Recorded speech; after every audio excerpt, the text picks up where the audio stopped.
Welcome to Cookhousesamayal. வாங்க இன்னைக்கு சுவையான சிக்கன் பாஸ்தா வீட்லயே செய்யறது எப்படின்னு பார்க்கலாம்.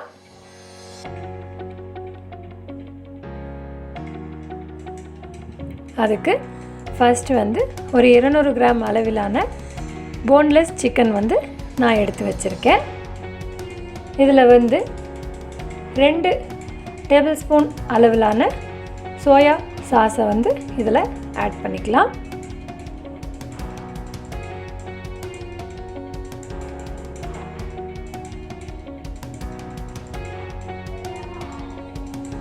இதில் 1/4 கப் அளவுக்கு நான் அரிசி மாவு எடுத்திருக்கேன். உங்ககிட்ட கார்ன்ஃப்ளவர் இருந்தால் கார்ன்ஃப்ளவரும் நீங்கள் பயன்படுத்திக்கலாம். 1/4 கப் எடுத்துக்கோங்க. இதில் 1 டீஸ்பூன் அளவிலான பெப்பர் சால்ட் ரெண்டுமே மிக்ஸ் பண்ணி எடுத்திருக்கேன். நீங்களும் எடுத்துக்கோங்க. எல்லாத்தையும் எடுத்துட்டு இந்த இதில் சேர்த்துட்டு இதை நல்லா கலந்து விட்டுடலாம்.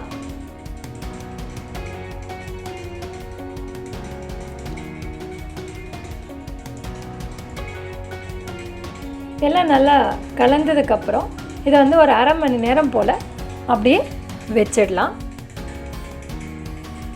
பாருங்கள், இது போல் நல்லா மிக்ஸ் பண்ணிவிடுங்க. 1.5 லிட்டர் அளவிலான தண்ணி நான் எடுத்திருக்கேன். இதை நல்லா பாயில் பண்ண விட்டுடலாம்.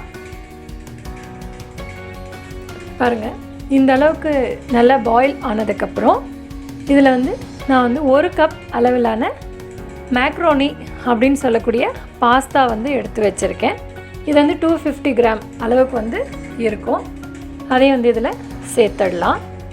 இதில் 1 டீஸ்பூன் அளவிலான உப்பு அதை இதில் எடுத்துக்கலாம். இதில் 1 டேபிள் ஸ்பூன் அளவிலான எண்ணெய் சேர்த்துக்கலாம்.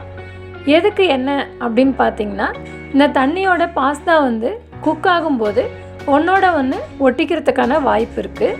நம்ம இந்த எண்ணெய் போடும்போது அது ஒட்டாமல் வெந்து வரும். இது ஒரு 10 நிமிஷம் போல் வேக வச்சிடலாம். மீன்வாயில் நம்ம ஒரு கடாயை எடுத்துகிட்டு கடாயில் 2 டேபிள் ஸ்பூன் அளவிலான எண்ணெய் சேர்த்துக்கலாம். எண்ணெய் சூடானதும் நம்ம ஊற வச்சுருந்தோம் இல்லைங்களா, அந்த சிக்கன் பீசஸை இதில் சேர்த்துடலாம். இதில் சேர்த்துட்டு இதை ஒரு 10 மினிட்ஸ் போல் நம்ம குக் பண்ணிக்கலாம். இதுதான் ஃபஸ்ட் என்னோடய சேனல் பார்க்குறதா இருந்தால் சப்ஸ்கிரைப் பண்ணிக்கோங்க, பெல் பட்டன் ப்ரெஸ் பண்ணிக்கோங்க. நான் இது போல் போடக்கூடிய வீடியோக்கெல்லாம் உங்களுக்கு நோட்டிஃபிகேஷனாக கிடைக்கும்.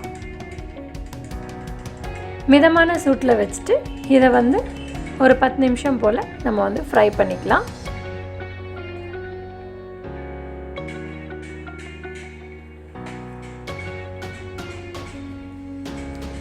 பாருங்கள், இது ஒரு 10 மினிட்ஸ் போல் ஆயிருக்குது. நீங்கள் இதை எடுத்து பார்த்தீங்கன்னா வெந்திருக்கிறது உங்களுக்கு நல்லா தெரிய வரும். இந்த ஸ்டேஜில் இதை நம்ம ஃபில்டர் பண்ணி பாஸ்தா மட்டும் செப்பரேட் பண்ணி எடுத்து வச்சுக்கலாம். மீன்வாயில் இந்த சிக்கனும் 10 மினிட்ஸ் ஆயிருக்கு. இதுவும் நல்லா வெந்திருக்கு. இந்த ஸ்டேஜில் இதையும் நம்ம வெளியே எடுத்துடலாம்.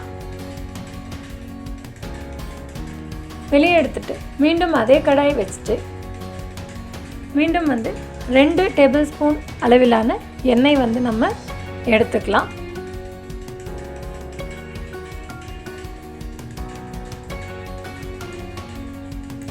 எண்ணெய் சூடானதும் ஒரு பெரிய வெங்காயத்தை சின்ன சின்னதாக கட் பண்ணி எடுத்து வச்சுருக்கேன். அதையும் நம்ம இதில் சேர்த்துடலாம். சேர்த்துட்டு இதை நல்லா ஒரு கோல்டன் கலர் வர வரையும் மிதமான சூட்டில் வச்சு ஃப்ரை பண்ணிக்கலாம்.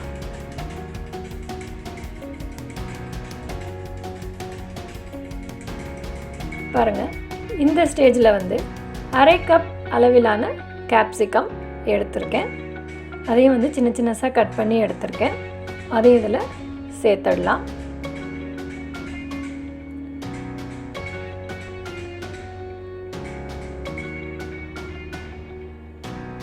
ஒரு டீஸ்பூன் அளவிலான இஞ்சி பூண்டு விழுது எடுத்திருக்கேன்.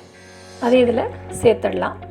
இந்த இஞ்சி பூண்டு விழுதோட வாசனை போகிற வரையும் நம்ம இதை ஃப்ரை பண்ணிக்கலாம்.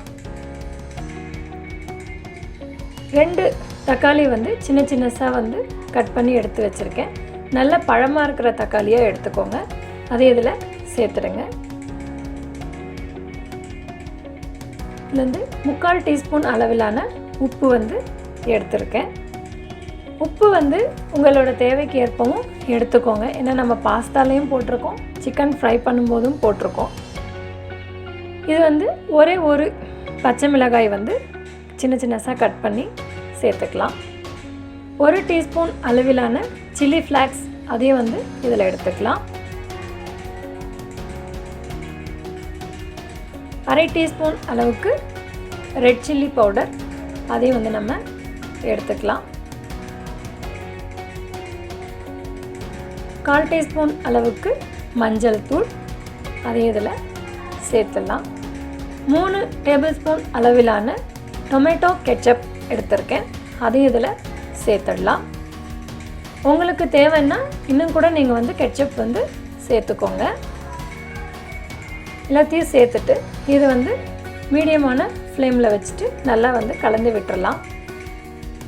இது வந்து நல்லா வந்து ஒரு 2 to 3 மினிட்ஸ் நல்லா குக்காகவும் விடுங்க. இது எல்லாமே நல்லா குக் ஆகிட்டு எல்லாம் நல்லா உங்களுக்கு அந்த தக்காளி எல்லாம் பாருங்கள் இது போல் வெந்து கிடைக்கிற வரையும் இதை வந்து குக் பண்ணிக்கோங்க. இந்த ஸ்டேஜில் நம்ம ஆல்ரெடி குக் பண்ணி எடுத்து வச்சுருந்த அந்த சிக்கன் பீசஸை வந்து இதில் ஆட் பண்ணிடலாம். ஆட் பண்ணிவிட்டு கொஞ்சம் கலந்து விட்டுடலாம். இது நல்லா கலந்ததுக்கப்புறம் நம்ம ஆல்ரெடி குக் பண்ணி எடுத்து வச்சுருக்கோம் இல்லைங்களா பாஸ்தா அப்படின்னு சொல்லக்கூடிய மேக்ரோனி, அதையும் வந்து இதில் ஆட் பண்ணிக்கலாம். ஆட் பண்ணிவிட்டு மிதமான சூட்டில் வச்சுட்டு இதை வந்து நல்லா வந்து கலந்து விட்டுறலாம். இது வந்து நம்ம சாப்பிடும்போதும் கெச்சப் வச்சு சாப்பிடலாம். இல்லைன்னா தேவைப்பட்டுச்சுன்னு சொன்னால் நீங்கள் இதுலேயுமே இன்னும் கொஞ்சம் கெச்சப் கூட சேர்த்துக்கலாம். எனக்கு வந்து தேவைப்படலை. அவ்வளோதான் ஃப்ரெண்ட்ஸ், ரொம்ப சுலபமான மெத்தட். இது வந்து எல்லாருக்கும் ரொம்ப பிடிக்கும். நீங்களும் ட்ரை பண்ணி பாருங்கள். பிடிச்சிருந்தனா என்னோடய சேனலுக்கு சப்ஸ்கிரைப் பண்ணுங்கள், லைக் பண்ணுங்கள், ஷேர் பண்ணுங்கள். Eat healthy, be healthy. Thanks for watching my channel.